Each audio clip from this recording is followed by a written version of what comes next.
Hello friends, मैं नीता भास्कर आप सभी लोगों का अपने यूट्यूब चैनल पर स्वागत करती हूँ। और एनसीईआरटी 11th क्लास की जो हम पढ़ रहे हैं और उसमें 9 चैप्टर कंप्लीट हो चुके हैं। ठीक है, और इसमें 10वां चैप्टर है आज मूल निवासियों का विस्थापन। 9वां चैप्टर हमने कंप्लीट कर लिया, औद्योगिक क्रांति। और जैसा कि केबीएस आदि के लिए वेरी इंपॉर्टेंट वीडियो है ये। और इसमें एक चैप्टर और लास्ट में बचेगा और 11 चैप्टर। ठीक है, तो जरूर वीडियो देखें और वीडियो पूरी जरूर देखें जिससे आपको लाभ मिले। ठीक है, और आशा करती हूँ वीडियो पसंद आएगी। पसंद आए तो लाइक शेयर कमेंट जरूर करिएगा और चैनल पे नए हो तो सब्सक्राइब कर लीजिएगा जिससे नई वीडियो की नोटिफिकेशन आपको मिलती रहे।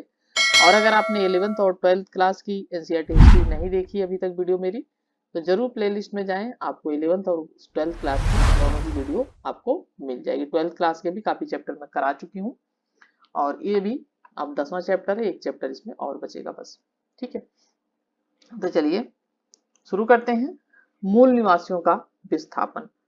ठीक है, ये है चैप्टर आपका 10वां। तो इस अध्याय में अमेरिका और ऑस्ट्रेलिया के मूल निवासियों के इतिहास के कुछ पहलू पेश किए गए हैं।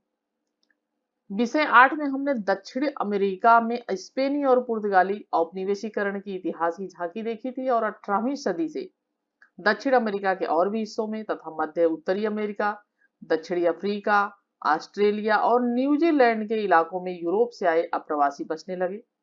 और इस प्रक्रिया ने वहां के बहुत से मूल निवासियों को दूसरे इलाकों में जाने पर क्या किया, मजबूर कर दिया था। जो वहां के मूल निवासी थे, हमने पिछली वीडियो में पढ़ा था। यूरोपीय लोगों की ऐसी बस्तियों को कॉलोनी, उपनिवेश हिंदी में कहा जाता था। जब यूरोप से आए इन उपनिवेशों के बाशिंदे यानी वहां के जो बसे हुए लोग थे यूरोपी, मातृदेश से स्वतंत्र हो गए तो उन्हें राज्य या देश का दर्जा हासिल हो गया। यानी ठीक है, जब ये यूरोप से आए और यूरोपीय, तो यहाँ पे मातृदेश से वो स्वतंत्र हो गए और इन्हें राज्य या देश का दर्जा हासिल हो गया, दर्जा मिल गया। 19वीं और 20वीं सदी में एशियाई देशों के लोग भी इनमें से बहुत कुछ देशों में इसमें से कुछ देशों में आ बसे। आज से यूरोपीय और एशियाई लोग इन देशों में बहुसंख्यक, यानी यूरोपीय और एशियाई लोग जो ये देश थे इनमें इनसे बहुत ज्यादा लोग हैं। और वहां के मूल निवासियों की संख्या कम रह गई क्योंकि वो लोग फिर इधर उधर जाके बस गए और वे शहरों में मुश्किल से ही नजर आते हैं। और लोग भूल गए हैं कि कभी का देश का अधिकतर हिस्सा जो था वो उन्हीं के कब्जे में था। और यह भी कि कई नदियों, शहरों इत्यादि के नाम देसी नामों से बने हैं। मसलन संयुक्त राज्य अमेरिका में ओहिया, मिसिसिपी, और सुना होगा आपने मिसिसिपी है, ओहिया है, और सिएटल है, कनाडा है, जाना पहचाना अच्छी तरीके से हम लोग जानते हैं। ऑस्ट्रेलिया में वालगान है और परामत्ता है, ये सारे हैं। ठीक है, तो 20वीं सदी के मध्य तक अमेरिका और ऑस्ट्रेलिया की इतिहास की पाठ्य पुस्तकों में यह बताया जाता था कि किस तरह यूरोपीय वासियों ने उत्तरी और दक्षिणी अमेरिका तथा ऑस्ट्रेलिया की खोज की थी। क्योंकि उत्तरी और दक्षिणी अमेरिका की और ऑस्ट्रेलिया खोज की है और उनमें यहाँ के मूल बासिंदों का शायद ही कभी जिक्र होता था। सिवाय यह बताया जाता था कि यूरोपीय लोगों के प्रति उनका रवैया शत्रुतापूर्ण था।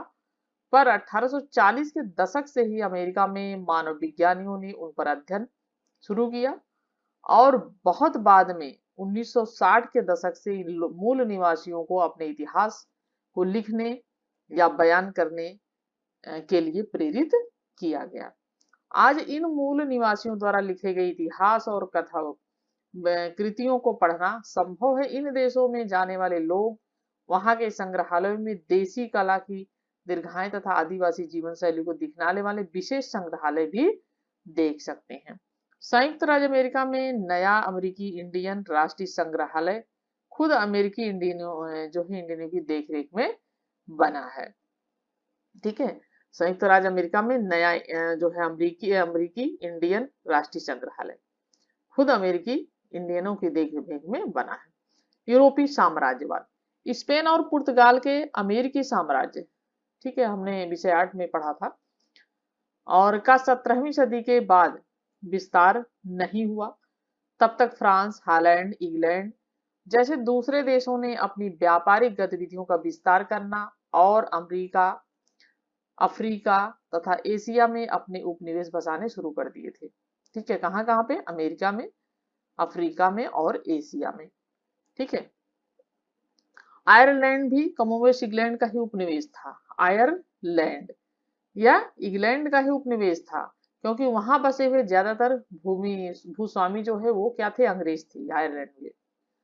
और 18वीं सदी से यह बहुत साफ साफ दिखने लगा कि यद्यपि मुनाफे की संभावना ने ही लोगों को यहाँ उपनिवेश बसाने के लिए प्रेरित किया था, लेकिन जो नियंत्रण स्थापित किया गया उसकी प्रकृति में महत्वपूर्ण विविधताएं थी।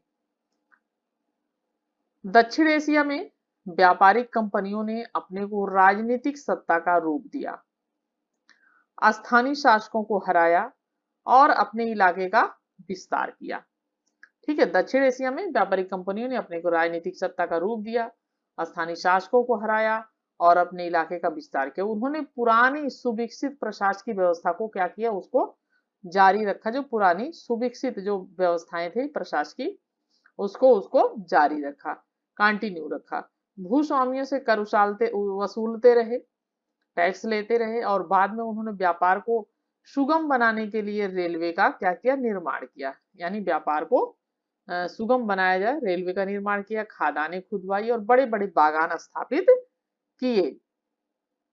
दक्षिण अफ्रीका को छोड़कर शेष पूरे अफ्रीका में यूरोपीय लोग सर्वत्र समुद्र तटों पर ही व्यापार करते रहे। किसको छोड़ के? दक्षिण अफ्रीका को छोड़ के। जो और शेष अफ्रीका में छोड़कर पूरे अफ्रीका में शेष यूरोपीय लोग जो है व्यापार समुद्र तटों पर ही व्यापार करते रहे। 19वीं सदी के आखिरी दौर में वे अंदरूनी इलाकों में जाने का साहस कर सके। यानी 19वीं सदी के पहले तो समुद्र तट पर व्यापार कर रहे थे, लेकिन धीरे धीरे फिर जो अंदर के एरिया थे उसमें भी जाने की वो हिम्मत जुटाने लगे।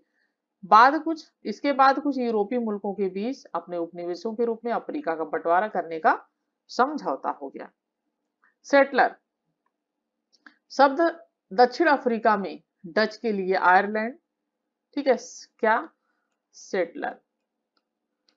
ठीक है, शब्द दक्षिण अफ्रीका में डच के लिए आयरलैंड, न्यूजीलैंड और ऑस्ट्रेलिया में ब्रिटिश के लिए अमेरिका में यूरोपीय लोगों के लिए इस्तेमाल होता है।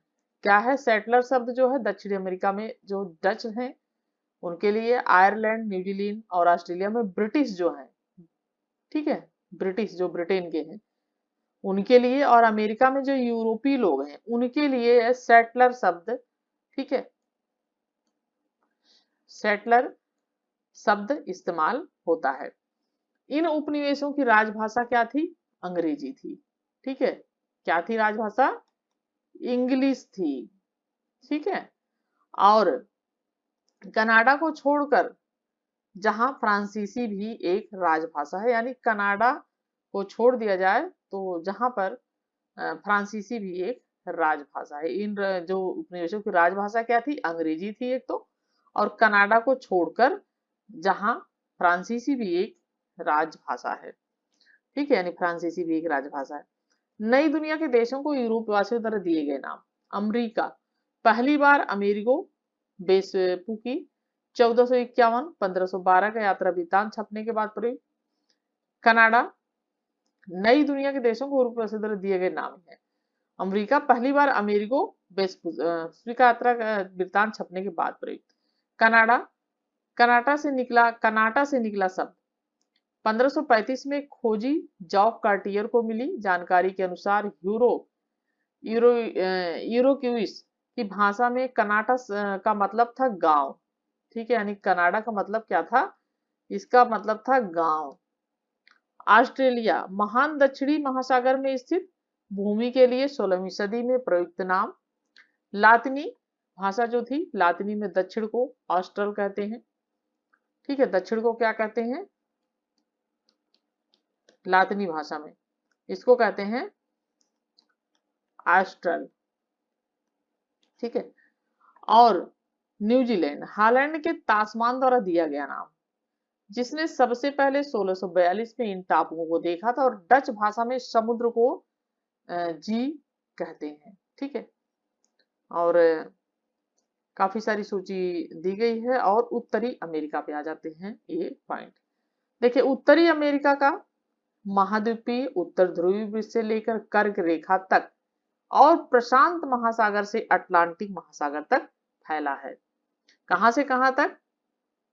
उत्तर ध्रुवीय वृत्त से लेकर कर्क रेखा तक और प्रशांत महासागर से लेकर अटलांटिक, ठीक है, अटलांटिक महासागर तक फैला है। और पथरीले पहाड़ों की श्रृंखला के पश्चिम में अरिजोना और नेवाडा की मरुभूमि है। थोड़ा और पश्चिम में सियरा नेवाडा पर्वत है। कौन सा पर्वत है थोड़ा और पश्चिम में? सियरा नेवाडा, ठीक है। पूरब में ग्रेट मैदानी इलाके, ग्रेट झीलें, मिसिसिपी और वोहियो और अपाचालिया पर्वत की चोटियां हैं। कौन कौन सी चोटियां हैं? मिसिसिपी और ओहियो और अप्पाचालिया। दक्षिण दिशा में क्या है? मैक्सिको है, ठीक है, अच्छी तरीके से आप जानते होंगे मैक्सिको। ये कहाँ पे है? दक्षिण दिशा में, ठीक है। ये है कनाडा का 40% इलाका जंगलों से ढका है। कनाडा का जो है 40% यानी 60% में लोग रहते हैं और 40% जो इलाका है वो क्या है? जंगलों से ढका है। कई क्षेत्रों में तेल, गैस और खनिज संसाधन पाए जाते हैं, जिनके चलते संयुक्त राज्य अमेरिका और कनाडा में ढेरों बड़े बड़े उद्योग हैं और लोग कनाडा बहुत जाते हैं। पंजाबी लोग बहुत ज्यादा जाके बस जाते हैं कनाडा में और इंडियन लोग बहुत हैं कनाडा में और वहाँ बिजनेस आदि करते हैं। तो आजकल कनाडा में गेहूं, मक्का, फल बड़े पैमाने पर पैदा किए जाते हैं और मत्स्य उद्योग वहाँ का एक महत्वपूर्ण यानी मछली पालन भी एक महत्वपूर्ण वहाँ पे उद्योग है। खनन उद्योग और बड़े पैमाने की खेती का विकास पिछले 200 सालों में ही यूरोप, अफ्रीका और चीन के आप्रवासियों के हाथों हुआ। लेकिन यूरोप वासियों की जानकारी में आने से पहले हजारों सालों से उत्तरी अमेरिका में लोग रह रहे थे, ठीक है। खनन उद्योग और बड़े पैमाने पर खेती का विकास पिछले 200 सालों में ही यूरोप, अफ्रीका और चीन के अप्रवासियों के हाथे हुआ था, यानी जो वहां के अप्रवासी थे। लेकिन यूरोप वासियों की जानकारी में आने से पहले हजारों सालों से उत्तरी अमेरिका में लोग रह रहे थे। मूल निवासी, नेक्स्ट पॉइंट, उत्तरी अमेरिका के सबसे पहले बासिंदे 30,000 साल पहले बेरिंग स्टेट्स के आर पार फैले, भूमि सेतु के रास्ते एशिया से आए और 10,000 साल पहले आखिरी हिमयुग के दौरान वे और दक्षिण की तरफ बढ़े। अमेरिका में मिलने वाली सबसे पुरानी मानवकृति एक तीर की नोक 11,000 साल पुरानी है। एक तीर की नोक मानवकृति 11,000 साल पुरानी है। तकरीबन 5,000 साल पहले जब जलवायु में ज्यादा स्थिरता तब आबादी बढ़ना शुरू हुई। नेटिव, मूल बासिंदा का मतलब होता है ऐसा व्यक्ति जो अपने मौजूदा निवास स्थान में ही पैदा हुआ था। 20वीं सदी के आरंभिक वर्षों में यहाँ तक कि यूरोपीय लोगों द्वारा अपने देश के बासिंदों के लिए इस्तेमाल होता था। तो ये मूल निवासी, मूल बासिंदा यहाँ के यानी जो वहीं पे पैदा हुआ हो और वही उसका मूल निवास स्थान हो, ठीक है। नेक्स्ट है अमेरिका की पूर्व संध्या, यानी जब यूरोपीय लोग आए और इस महाद्वीप को उन्होंने अमेरिका नाम दिया तो ठीक पहले तक विविधता हर जगह पसरी हुई थी, यानी बहुत सारी विविधताएं थी। लोग 100 से भी ज्यादा जबानें यानी भाषाएं बोलते थे। वे शिकार, मछली पकड़ना, संग्रहण, बागवानी करना, खेती में से जो भी मुमकिन हो वह सब आजमाते हुए अपनी जीविका को वो कमाते थे। मिट्टी की गुणवत्ता कैसी है और उसके इस्तेमाल तथा देखभाल के लिए कितने प्रयास की दरकार है, इसी पर जीने के तरीकों का उसका चुनाव निर्भर करता था।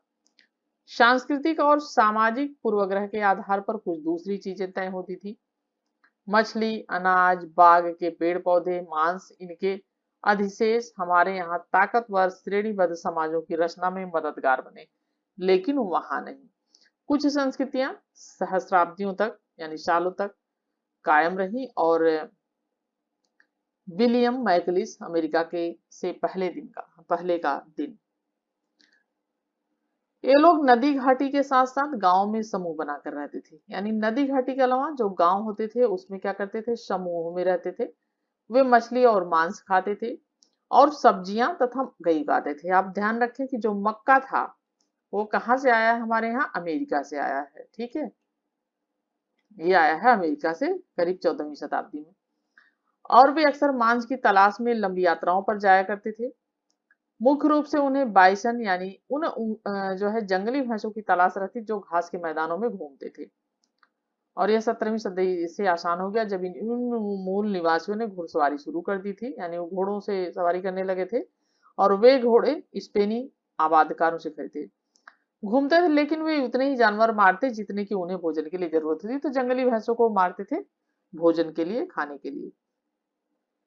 उन्होंने बड़े पैमाने पर खेती करने की कोई कोशिश नहीं की, और चूंकि वे अपनी आवश्यकताओं से अधिक उत्पादन नहीं करते थे, इसलिए उन्होंने केंद्रीय तथा दक्षिण अमेरिका की तरह राजशाही और साम्राज्य का विकास नहीं किया।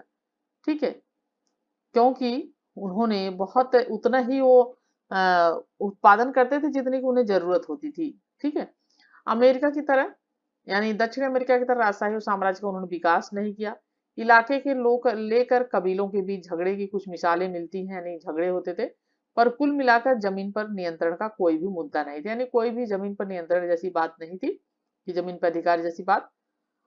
वे जमीन पर अपनी मिल्कियत की कोई जरूरत महसूस, यानी जमीन पर अपना कब्जा करना या अपनी मिल्कियत जो है करना, ये सब वो जो है मिल्कियत की कोई वो जरूरत महसूस नहीं करते।